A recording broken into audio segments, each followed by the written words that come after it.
I was telling you about how difficult it is to be a mother and a guru because both are very contradictory functions. And especially for a person who wants to be in charge of your salvation, to be the Mokshadaini, it is extremely difficult because the path is so delicate and so treacherous that all of you have to come yourself, walk across. And if you fall this side or that side, there is disaster for you. I am watching your climbing and I see you coming up with a mother's heart and a guru's hand. And then I get the glimpses of people falling. I try to tell them, come up. Sometimes I shout. Sometimes I pull them up. Sometimes I love them, caress them.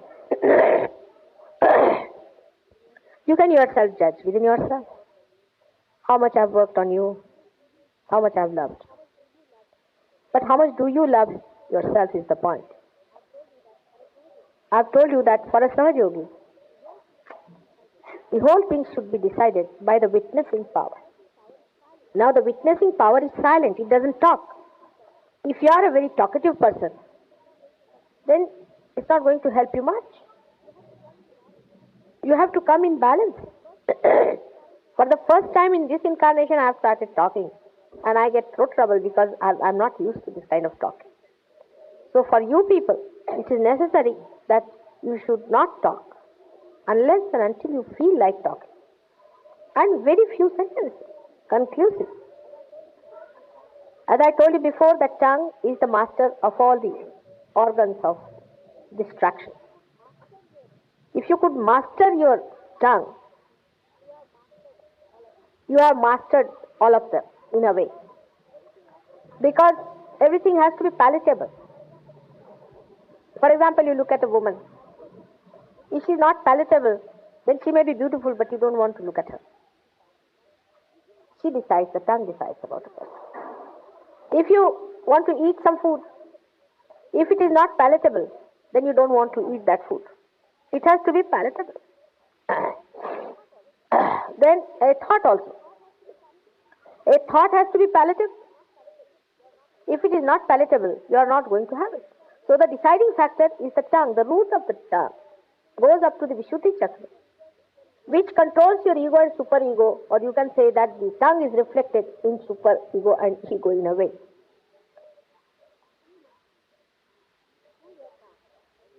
Through your tongue, when you speak, one can make out whether you are in the realm of ego or superego. She expresses, she decides. But if you understand her, then you know how to handle her. She is your friend. And Saraswati herself resides in your tongue. If you know how to handle your tongue, then Sahaja Yoga can rise very high up. Because when others meet you as Sahaja Yogis, they also see how the way you talk, the way you eat, the way the things are palatable to you.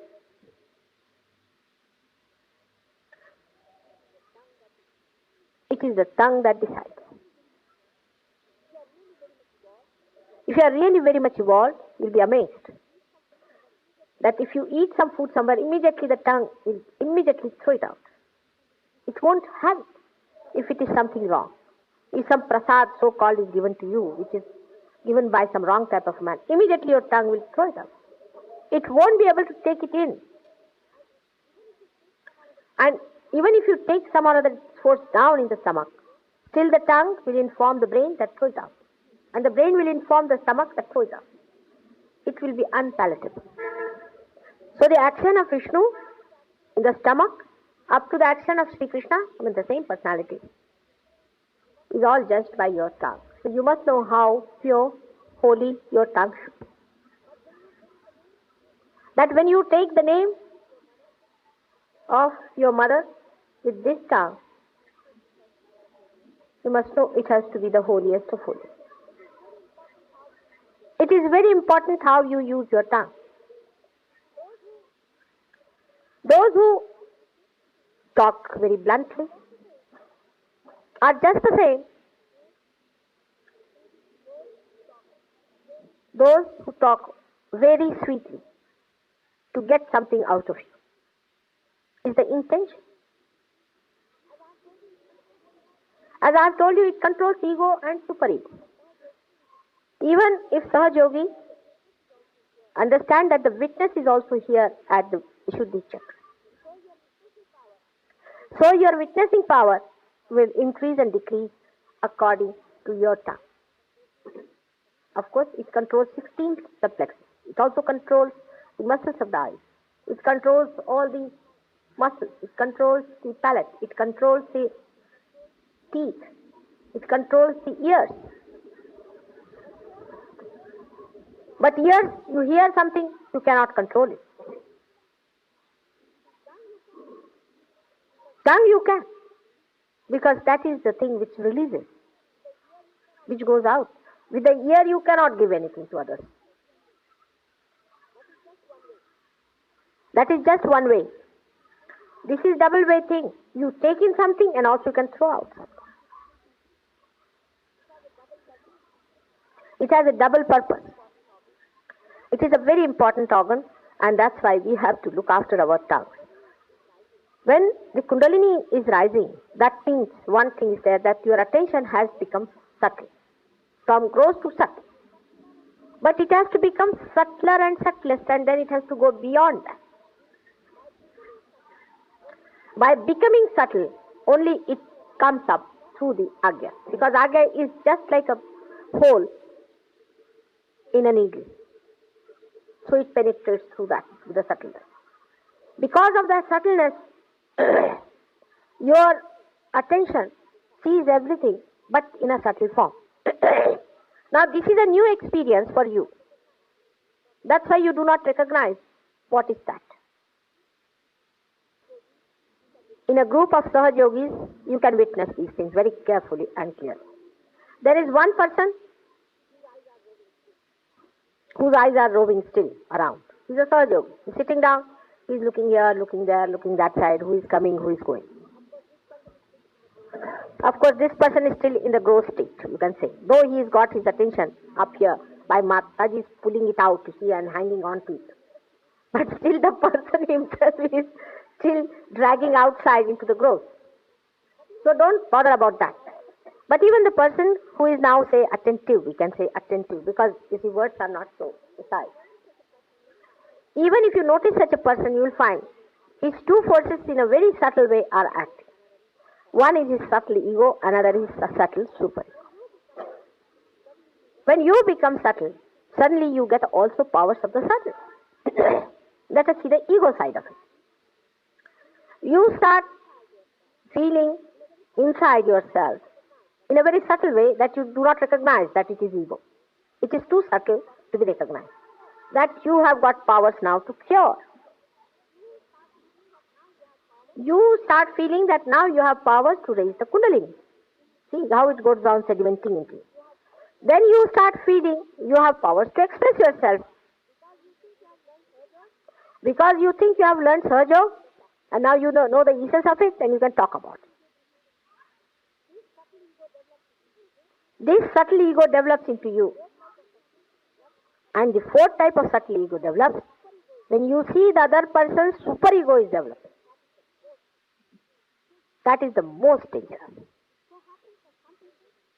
It so happens that some people whose super ego develops now because they have had previous gurus, previous problems, you see, the way they have been following religion, some mistakes and all that.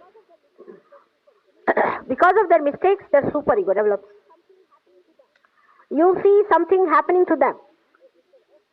Say Mr. X is spy. That a super ego is coming on to him, some negativity is flowing into him. So his ego starts developing against that force in a subtle way. Now he calls it a positive force. It is a positive force, no doubt. But he overcrosses it. When he overcrosses that side, he tries to push the superego another person. He trips over. He thinks he's doing the right thing. Of course, he is doing in a way, but to a point. And then he becomes very hot-tempered. He goes on passing remarks about others. He says harsh things. That's how the subtlest point starts. To a point is all right. To a point, because in this I would say Ganesh and Jesus should be treated as the judging points. Christ did not mind when he was crucified. Not only that, but he asked for forgiveness for all those. But if his mother was even touched by somebody, he would have taken out his 11 Rudras and killed them. That's the point. When it comes to your mother, then of course, your ego and superego both have a meaning. But beyond that, if it's not directed at every Sahaja Yogi, then you don't know where to have the balance. For example, then such people, anything done to them also they identify themselves with mother. And they think, no, he has said it to me, that means it is to mother also. It is not. You must know where you are criticized and where your mother is criticized. These are two things. That's why I said judging point is Christ. When he was crucified, he accepted it, though he was so much one with his mother. But still he could strike that line. When you are crucified, you are not to cry. But if anybody says anything against the mother, then of course. Now try to understand yourself. Now you are watching yourself. Whatever I am saying, you are watching yourself. It is for your good. That is how you find somewhere a person who gets a superego invasion. First of all, superego invasion is very, very deep and subtle. It's extremely deep. It comes into you in such a manner that you do not understand it. The other person who is very positive, so-called, will think that that person has got a negativity. But he won't know that he is overcrossing his positivity towards negativity itself, because once you cross this line, you go to this side. Once you cross this line, you go to this side. So immediately you are becoming negative once you cross this point. And it's the Sahasrara, is the Brahmarandra. Beyond the Brahmarandra, if you are pushing down, then you are crossing to the other side. You are playing into hands of other people.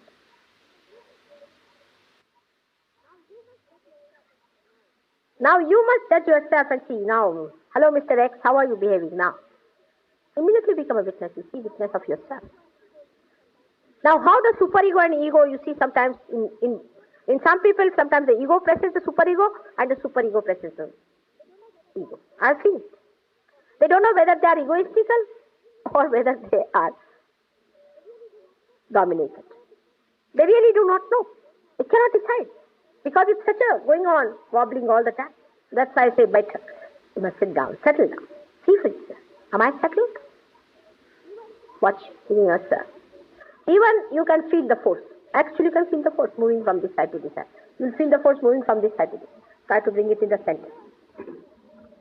Now, ego and superego, when they go on like that, you can say wobble one to another. It happens like this. At one moment, you start feeling dejected, frustrated. Fed up with yourself. Nonsense. Yeah. The other moment, you sit on yourself. Sit on others.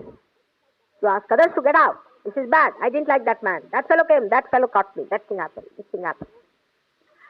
Two extremes you moved. That's not the way to Sahaja Yoga. Sahaja Yoga, Sahaja means that you are a witness. Sahaja. It has double meaning. Sahaja is normally used for a word which is simple. You are in a Sahaj method. Means you are a witness. You watch it. Look at these trees. They are just witnessing. They are not saying anything. They are just there. It is to be. It is just to be at this point. Are we that? Every movement dealing with anything, then you will not have any organizational problems. You have organizational problems because you are not a witness.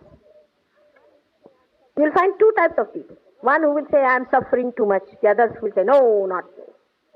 Then they interchange also. See, their attitudes interchange. You can mix them. But you can just know where to stop it. You become a witness, silence. After talking for 1 minute, you just become silent. That's the best way. I think I can say a practical way. Is for your tongue is to be silent. As far as possible to be silent and be watching. But some people are silent and brooding. That's the worst thing that you are doing. No. Silent and watching. Neither brooding, not planning how to hurt others. And then suddenly a sentence will come out which will be so filthy, so cutting, so horrid, so full of venom that you think from where it has come, oh God. Such silence is absolutely useless. It should be like a river flowing. The river has its own depth and on top it is flowing. It's just 1 mile. That kind of a silence one should have. Not a forced one, but a silence of a witness. Even such a person is talking inside the flow of the silence. You are one with that silence which is filling you up all the time. And you can witness that in every leaf, in every movement of the leaf, you see the silence. They do not speak, but they manifest. In the same way, you do not speak, you manifest.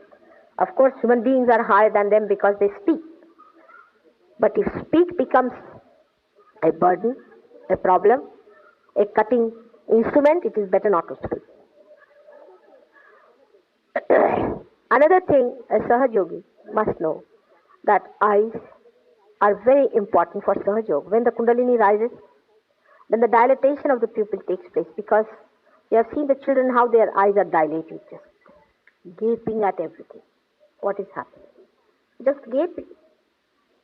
Silence, the complete silent seeing goes on through the eyes. And that's why eyes are very important. You must learn to fix your eyes within yourself, in your heart. Humble down in your heart. Fix your eyes in your heart.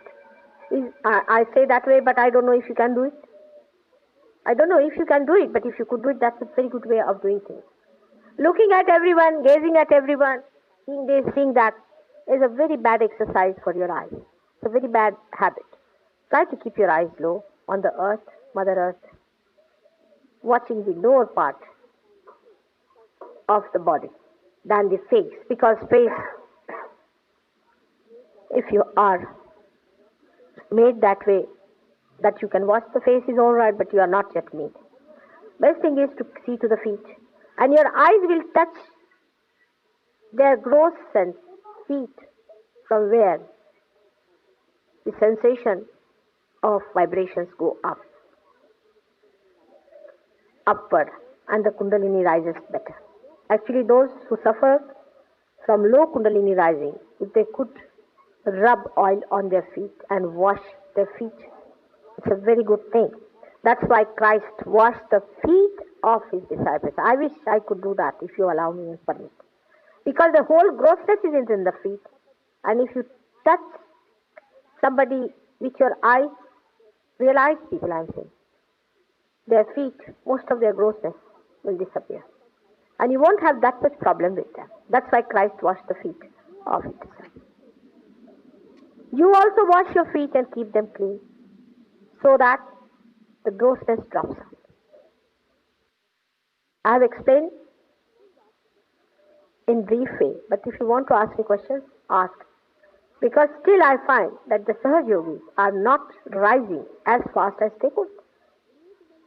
Because the bringing Kundalini up to this and up to this is possible for me.